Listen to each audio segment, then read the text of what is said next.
ठाकरेंच्या शिवसेनेच्या सर्व आमदारांची आज मातोश्रीवर बैठक होते। उद्धव ठाकरे यांनी आज संध्याकाळी 7 वाजता आमदारांची बैठक बोलावलेली आहे। विधानसभा निवडणुकीच्या तयारी संदर्भात चर्चा या बैठकीमध्ये केली जाणार आहे। महाराष्ट्रामध्ये आप विधानसभा निवडणूक लढवणार नाही अशी सूत्रांनी माहिती दिली आहे। झारखंडमध्ये सुद्धा आप निवडणूक लढवणार नसल्याची माहिती मिळते। आप दिल्लीमधील विधानसभा निवडणुकीवर लक्ष केंद्रित करणार असल्याची माहिती मिळते। मतांची विभागणी टाळण्यासाठी आपने हा निर्णय घेतलाय। राधाकृष्ण विखे पाटील आणि जरांगे यांच्या भेटीनंतर राजकीय वर्तुळात चर्चांना उधाण आले आणि त्यामुळे सुजय विखे पाटील अपक्ष निवडणूक लढवणार अशी चर्चा आता रंगलेली आहे। भाजपने सुजय विखे पाटलांना तिकीट नाकारल्यानंतर त्यांनी वेगळी चाचपणी सुरू केली आहे। IRS अधिकारी समीर वानखेडे राजकारणामध्ये उतरणार आहेत। समीर वानखेडे मुंबईतल्या धारावी विधानसभा मतदारसंघातून निवडणूक लढवण्याची शक्यता आहे। समीर वानखेडे शिवसेना एकनाथ शिंदे गटामध्ये प्रवेश करणार असल्याची माहिती सुद्धा सूत्रांनी दिली आहे। मात्र राजकारणामध्ये प्रवेश करण्यापूर्वी समीर वानखेडे यांना IRS पदाचा राजीनामा द्यावा लागणार आहे।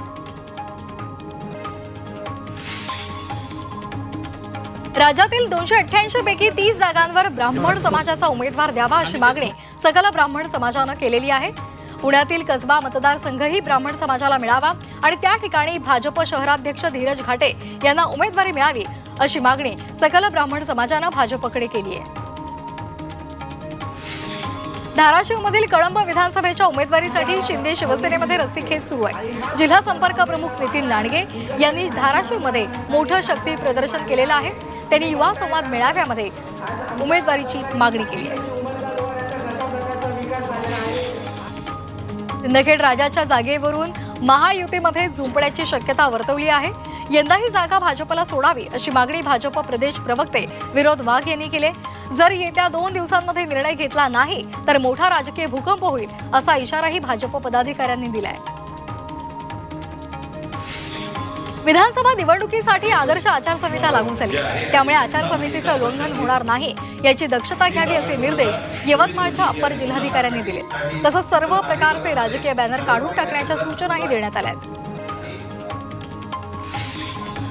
वाशिम जिल्हा परिषदेने शिक्षक आणि शिक्षकेतर कर्मचाऱ्यांसाठी कडक नियम लागू केलेले आहेत। विना परवानगी जिल्हा परिषद आवारामध्ये दिसल्यास कारवाई केली जाईल असे आदेश देण्यात आलेले आहेत। काही शिक्षक आणि कर्मचाऱ्यांकडून शाळेच्या वेळेमध्ये कार्यालय सोडून जिल्हा परिषदेमध्ये येण्यामुळे विद्यार्थ्यांच्या शिक्षणावर परिणाम होत असल्याचं दिसून आलंय। धुळे शहर विधानसभा मतदारसंघामध्ये लोकसभा निवडणुकीनंतर तब्बल 18,000 मतदार वाढलेले आहेत आणि त्यामुळे आश्चर्य व्यक्त केलं जात आहे। ही वाढ विक्रमी असून इतर मतदारसंघांपेक्षा दुप्पट मतदारसंख्या या शहरामध्ये वाढल्यामुळे मतदारसंख्या जाणीवपूर्वक वाढल्याची चर्चा सध्या रंगलेली पाहायला मिळते।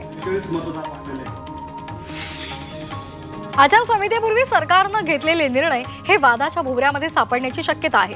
सरकारने आचारसंहिता लागल्यानंतर काही निर्णय घेतल्याचा आरोप विरोधकांनी केलेला आहे, त्यामुळे सरकारने आचारसंहितेचा भंग केल्याचा आरोप विरोधक करतायत। राज्यातील अनेक महामंडळांवर मुख्यमंत्री एकनाथ शिंदे यांनी नेत्यांची नियुक्ती केलेली आहे। 27 महामंडळांवर नियुक्त्या झाल्या आहेत। महाविकास आघाडीमध्ये जागा वाटपाची चर्चा अद्याप सुरू आहे अशी माहिती शरद पवार यांनी दिलेली आहे। आज तिन्ही पक्षांचे अध्यक्ष चर्चा करतील आणि उद्या संध्याकाळपर्यंत आम्हाला सांगतील अशी माहिती त्यांना मिळाली। सर्वोच्च न्यायालयामधील न्यायदेवतेच्या डोळ्यांवरची काळी पट्टी काढण्यात आलेली आहे। तसंच न्यायदेवतेच्या एका हातामध्ये पूर्वी तलवार होती, त्या जागी आता संविधान देण्यात आलेलं आहे। न्यायदेवतेच्या दुसऱ्या हातामध्ये असलेला तराजू कायम आहे। धुळे शहर विधानसभा निवडणुकीसाठी वंचित बहुजन आघाडीकडून उमेदवारीची घोषणा करण्यात आली आहे। माजी नगरसेवक जितेंद्र शिरसाट यांना उमेदवारी जाहीर करण्यात आली आहे आणि त्यामुळे दलित समाज बांधवांनी फटाक्यांची आतषबाजी केली। बीडमधील बासलगाव मतदारसंघात वंचित बहुजन आघाडीने उमेदवार घोषित केलाय। मंजर शेख असं बहुजन विकास आघाडीच्या उमेदवाराचं नाव आहे। शरद पवार यांच्या पक्षातून डावलल्यामुळे शेख मंजूर यांनी वंचित बहुजन आघाडीमध्ये प्रवेश केलेला।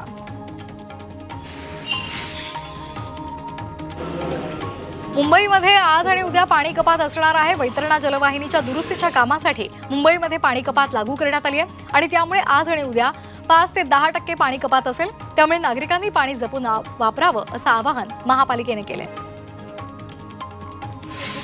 पुणे शहर आणि उपनगरामध्ये आज आणि उद्या पाणी पुरवठा बंद असेल। जलशुद्धीकरण केंद्रातील देखभाल दुरुस्तीच्या कामांसाठी हा पाणी पुरवठा बंद असेल।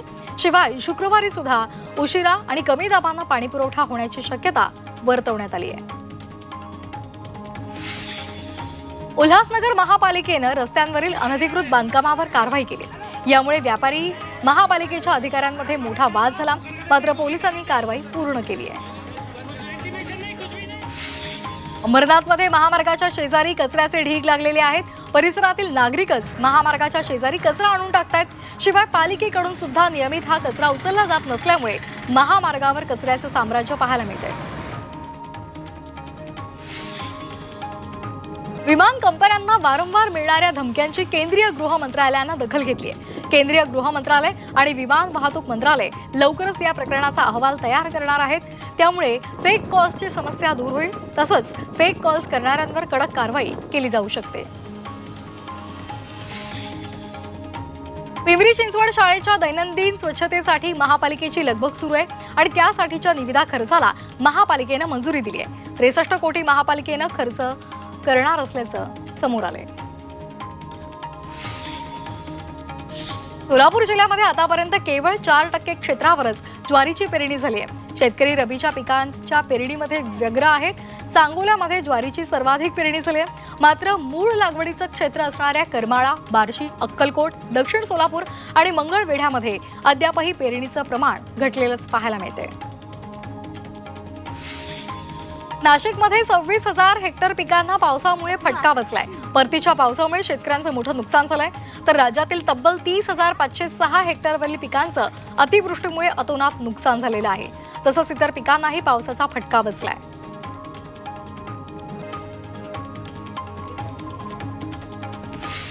यवतमाळमधील खुल्या बाजारामध्ये सोयाबीनचे दर मोठ्या प्रमाणामध्ये घसरलेत। सोयाबीनला चांगला दर मिळण्याची शेतकऱ्यांना अपेक्षा होती, मात्र सोयाबीनला 3,200 ते 4,400 रुपये क्विंटल पर्यंतच दर मिळतोय आणि त्यामुळे शेतकऱ्यांनी नाराजी व्यक्त केली आहे। वाशिमच्या दोडकीमध्ये 5 एकर सोयाबीन जळून गेलेलं आहे। अज्ञात व्यक्तीने आग लावल्याची घटना समोर आली आहे। ज्ञानबा नानवटे यांच्या शेतीचं यामध्ये मोठं नुकसान झालंय। हातातोंडाशी आलेला घास हिरावून गेल्यामुळे त्यांनी टाहो फोडला। नुकसानीचा पंचनामा करून सरकारनं मदत करावी अशी मागणी त्यांनी केली आहे। पुण्यातील घोरपडी पेठ या भागामध्ये भीषण आग लागली। 5 घरं आणि दुकान यामध्ये विळख्यामध्ये सापडलं। दरम्यान अग्निशमन दलाच्या गाड्या या ठिकाणी दाखल झाल्यानंतर त्यांनी आगीवर नियंत्रण मिळवलं।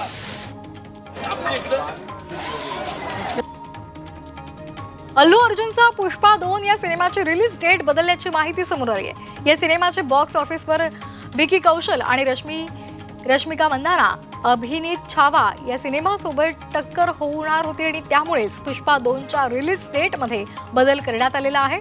5 डिसेंबरला हा सिनेमा प्रदर्शित होणार आहे। मराठमोळी अभिनेत्री राधिका आपटे वयाच्या 39व्या वर्षी आई होणार आहे। लवकरच राधिकाच्या घरी पाळणा हलणार आहे। राधिकानं सोशल मीडियावर प्रेग्नन्सीचे फोटोज पोस्ट करून ही माहिती दिली आहे। वन डायरेक्शन या लोकप्रिय ब्रँडचा गायक लियाम पायनेचा हॉटेलच्या बाल्कनीमधून कोसळून मृत्यू झालेला आहे। अवघ्या 31 वर्षाचा असताना दुर्दैवी मृत्यू झालेला आहे आणि त्यामुळे जगभरातल्या संगीतप्रेमींवर शोककळा पसरली आहे।